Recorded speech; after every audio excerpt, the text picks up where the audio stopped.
So Arecibo was made in a natural sinkhole called the karst sinkhole, and there it is being kind of cleared out, and you can see a couple of the towers in the background, a couple of guys up there installing the cabling system, and they're there getting ready to install the panels. And there's a shot of the control room back in the early 70s, and here it is today. Now Arecibo has the Gregorian system that's suspended over the dish, and that's what moves to focus in on the object they want to look at. It's 1,000 feet wide and is a spherical dish versus a parabolic dish. That's made up of 38,000 3x6 foot panels, which would be about 1 million boxes of cereal, to give you some perspective. Now the platform is 900 tons and between 5 and 550 feet above the center, and it's all suspended by a cable system into these 3 towers that are between 265 and 365 feet of reinforced concrete, and there's a look at some of the anchors holding in those cables.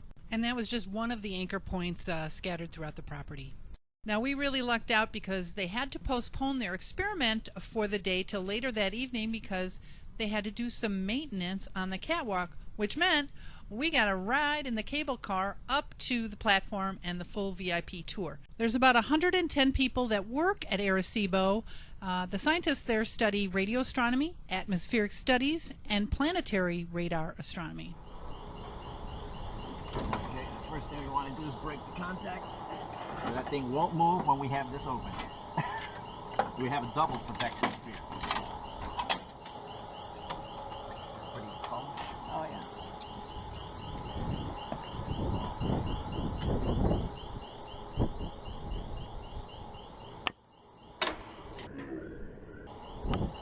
Give me a wave. Tú vas a bajar ahora. ¿Ya lo dejé abierto? Gracias, Elliot. Thank you so much, Elliot.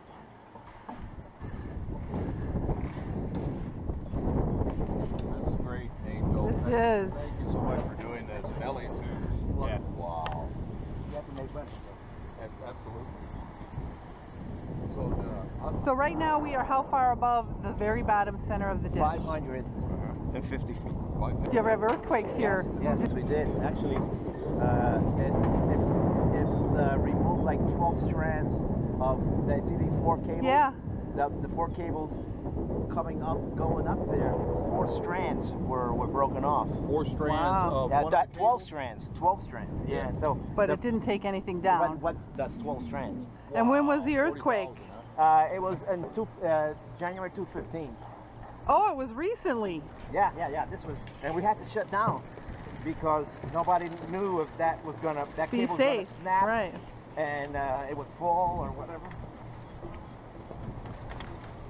Oh, you know they actually fought on that golden eye. They actually fought. This guy is actually stunt guy. Actually was rolling on these stairs. He rolled down these stairs in GoldenEye.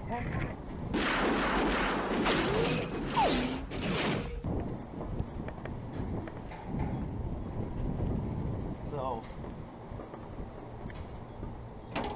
We're going down these stairs? Yeah, we're gonna go through the rotary joint. Okay, this is called a rotary joint. Okay, the rotary joint. Here we go. And let me see. There's one. Okay, the thing is that it's in a bad area because there's the steps that go down this way. But that's part of the experience here. So there's a rope here. Can I step on this? You can step on anything. And so I suggest you. Okay. I'm tall. Oh, you're tall. You can do Look that. at, I can still hang on to the thing. Okay. There's a little. See, there's little handles and ropes and. There's usually a little seat that stairs, but You can hang on to that thing and stand all the way down. Yeah, not a problem. And this is actually 430 megahertz wave guide. Oh, we're gonna move. We're gonna be moving. We're gonna move this. Cool. This is the rotary joint. Yeah, it's okay. It's okay. We have to keep low. We're going to turn. Yeah. So they're greasing up the. Gee, we're moving.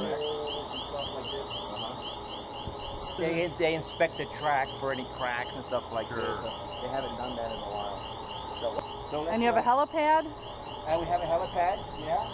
That was the last one. Yeah, just for emergency purposes there. And you can see you see the spider web on the way up. Oh yeah. Yeah. That's that's the mesh. That's what Ellie was telling me. That's the mesh for the cross dipoles that Jim designed. Those cross dipoles you see at the bottom. That's the HF facility. That's the atmospheric modification system we have. So the signals come up from the cross dipole.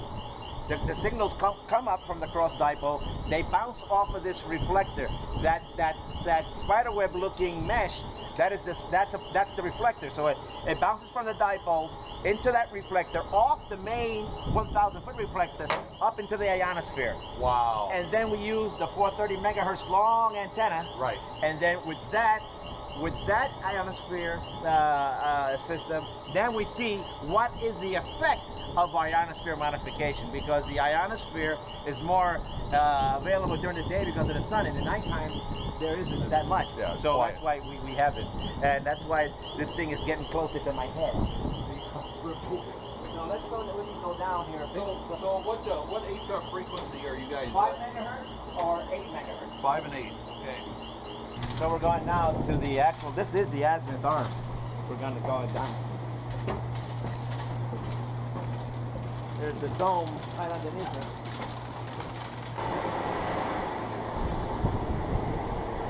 So that was Miguel, that was the supervisor over there. That moved it for us.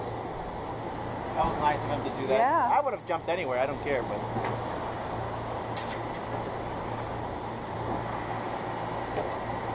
Now we're gonna actually go inside the dome, okay? Okay. Just watch your step.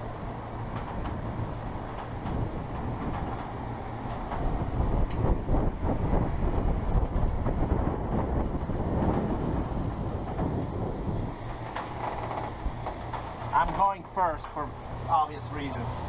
I would say ladies first, but I gotta go first. Sorry about that. Excuse my manners now. We understand fully. Wow. Wow. Wow. Okay, I'll show you this room first. Wait, I gotta This is do a the, look down. This room has the planetary radar transmitter. Okay, this is the 2380 transmitter is in here. That's a Klystron to the 2380 megahertz, 12 centimeters. This is the transmitter that we use to study asteroids, comets, planets. Remember, Arecibo is the most sensitive place with the most sensitive antenna in the world to study asteroids. Asteroids are like minor planets. They go around the sun, and so we don't discover the asteroids. NASA discovers them. Okay, they've got this big picture, and when there's a new spot, there you Arecibo, there's a new object in the sky. Okay, and they'll give us the coordinates, and then we'll do a 2 or 3 day study, and with our studies, we can see the size of it, what it's made out of, its rotation period, its orbital period, and most of all important, is it going to hit the Earth? And this, we'll see, is the magic rotating floor. Did I tell you how this works? The magic rotating floor? Yeah, okay. See why this dome is here. Let me tell you why this, we'll go down there. I'll just go to more on it. Why this dome is here, because that long antenna, that 432 megahertz and that long one, yeah. Well, that's a line feed. All the signals come into a line up on the feed. What happens, because of heat and the cold, the cables suspending the platform expand and contract. So what happens? The platform goes up and down. So we lose focus. So we lose focus, and so the SWR will change. So we get this SWR in the signal. So they thought about, let's say if we do a Gregorian system like they do in optical telescopes, it'll eliminate that aberration. So what happens now is we have the primary dish, the big 1,000-foot dish, then the signals then bounce off that secondary dish, off that tertiary dish, and then they all get focused into one point. And in that one point, we have, in the focal point, we'll put a different antenna, different feed system, depending on the frequency we want to use. Sure. So it's just like a microscope. I was telling Val, in a microscope, your eye is the focal point, and you just change lenses. It's the same thing. So that So no matter how up and down we go, the signals always get focused into one spot. Nice. So they'll eliminate that aberration. And this is the rotating floor. And anyway, yeah, we're locked in position because we're to use the 430 megahertz system. We have a waveguide coming into here too, and so we'll do it. We'll do a dual beam. We'll do the beam from the 430, the long antenna, and a beam from here. So we can do vertical and to the sides as well. So when that is done, we have to lock the floor so we don't move. Okay. Because the waveguide has to be fixed into that So what is slot. all this hardware here? These are all the receivers. These are all the different receivers. What you hear out there on the refrigerators, these receivers are cooled by helium, not liquid helium. Okay, it's to about 4 degrees Kelvin. Oh, wow. Oh yeah. So these are great. I mean, we're talking about cold liquid helium. So you can just imagine.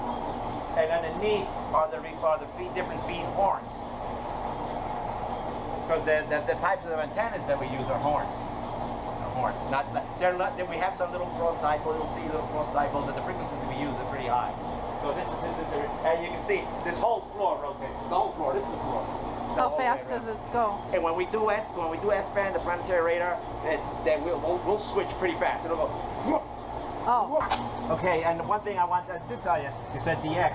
That transmitter upstairs, that 2380 megahertz, the planetary radar transmitter, that transmitter puts out. Well, you know about this. It puts out 1 megawatt CW. The 430 megahertz transmitter puts out 2.5 megawatt CW, but pulsed. 2.5 megawatt CW, 2.5 megawatts pulsed with a 6% duty cycle. So it's not that much coming out. But the other one is 1 megawatt CW with 70 dB gain, which will give you 20 times 10 to the 12 watts, 20 terawatts out. Wow. Now, there's the X. There's the X.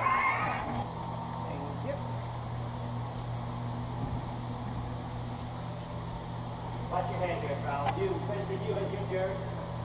When I'm at the bottom? One more. Okay. Oh, this. Okay.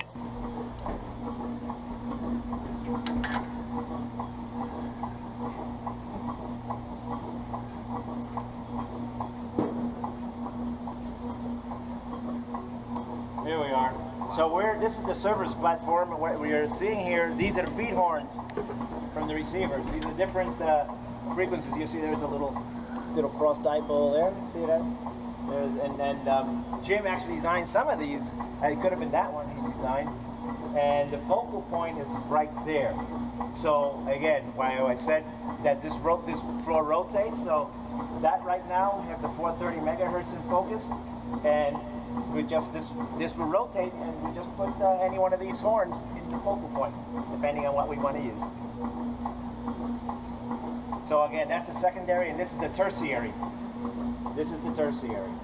And all these have all these little guys have these electronic shutters, you see, so we can protect it from when we're doing the transmitter, so we can protect them from RF. And that one has a huge shutter. This is an automatic one that we just installed, and we haven't done an RF leakage test on it. But for that, for those receivers inside that big circular tank there.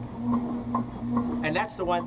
By the way, that's the one that when we use the SETI, that's the one. That's the receivers we piggyback on. Okay. The alpha system there. Yeah, that's the 430. Watch your head. Yeah, I'm holding on. Yeah. Here's a shot of what it looks like underneath the dish. You can see it's not really on the ground, it's suspended, and there's actually vegetation down there.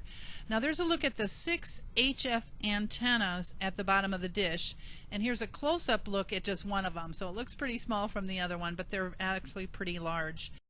And here's a shot of the coax going to the HF array. Now here's a look at the HF transmitters. There's 6 in total, and here's a look at one close up. And to say high power is kind of an understatement. Now here's some shots from inside one of the walk-in power supplies. It's pretty amazing, and they had a bunch of these.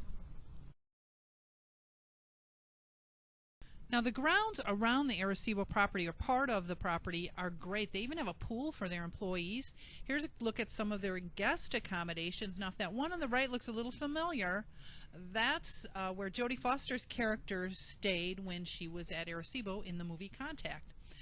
And you can drive around. There's only certain areas you can't drive to unless your vehicle is shielded. And I want to give a special thanks to Angel Vasquez, Whiskey Papa 3 Radio, for giving Jerry and I the most incredible VIP tour.